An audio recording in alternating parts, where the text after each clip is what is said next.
वक्रतुंड महाकाय सूर्यकोटि समप्रभ निर्विघ्नं कुरु मे देव सर्वकार्येषु सर्वदा। आप लोग जानते हैं कि महादेव जी के बारे में गलत धारणा फैलाई जाती है। जो त्रिलोकीनाथ हैं, हर एक जन का कल्याण करते हैं, हर एक मनुष्य का, पशु पक्षी का, हर एक जीव जंतु का ध्यान रखते हैं। क्या उन्हें यह नहीं पता था कि गणेश जी मेरे पुत्र हैं?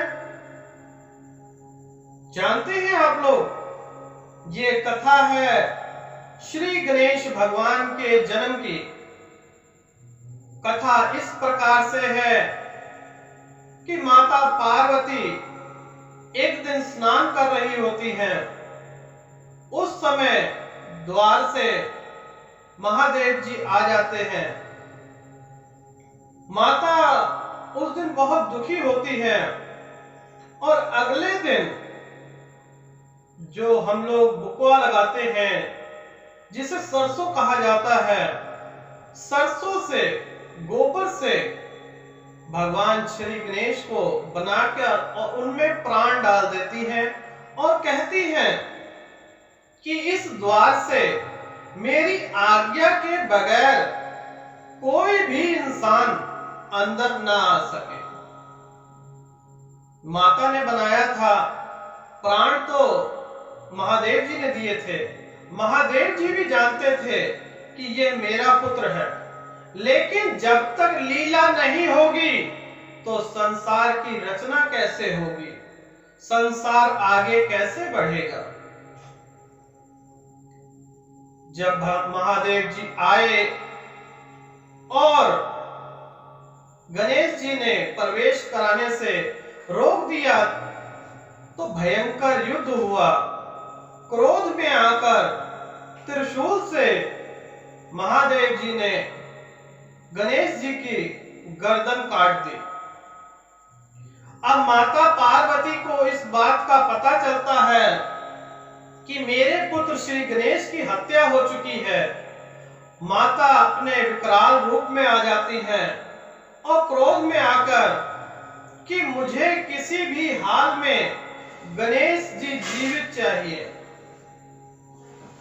और ये हमारा पुत्र था। माता कहने लगी, गणेश हमारा ही पुत्र था। महादेव जी आपने पहचान में भूल की, लेकिन महादेव जी भूल नहीं करते हैं। ये रचना होती है तभी तो संसार की संरचना होगी।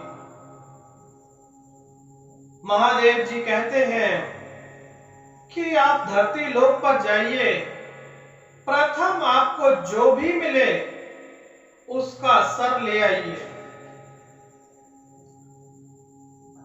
गढ़ जाते हैं और नीचे जाकर एक हाथी के बच्चे का सर प्रथम उन्हें दिखाई देता है और वह लाकर गणेश जी को लगा दिया जाता है।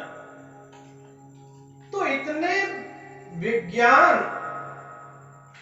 आज भी अधूरा है, लेकिन महादेव जी प्रथम डॉक्टर बन गए और अपने बच्चे का सर जोड़ दिया।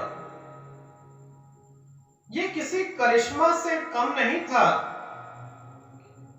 क्या वह ये नहीं जानते थे कि अगर उनके बच्चे के सर पर हाथी की सूंड लगी होगी तो उनका बच्चा कैसे दिखेगा? तो संरचना ही तो रचना है, क्योंकि यह वह कारण था कि उनको राष्ट्रपति बनाना था। कोई भी पूजा पाठ हो, श्री गणेश के बगैर ना तो कोई पूजा पाठ हुई है और ना होगी। ध्यान रखिए, श्री गणेश को प्रथम बनाने के लिए यह सारी लीला रची गई। माता ने कहा, आपने हाथी की सूंड लगा के मेरे बच्चे का मुख तो बिगाड़ दिया है, अब इन्हें पूजेगा कौन?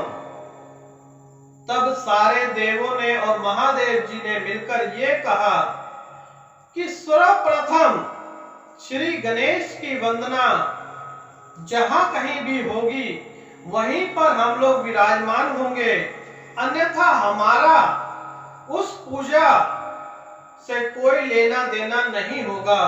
जहां श्री गणेश विराजमान होंगे सारे 33 करोड़ देवता वहीं विराजमान होंगे। यह वरदान सारे देवों ने और महादेव जी ने श्री गणेश को दिया कि सर्वप्रथम आपकी ही पूजा होगी।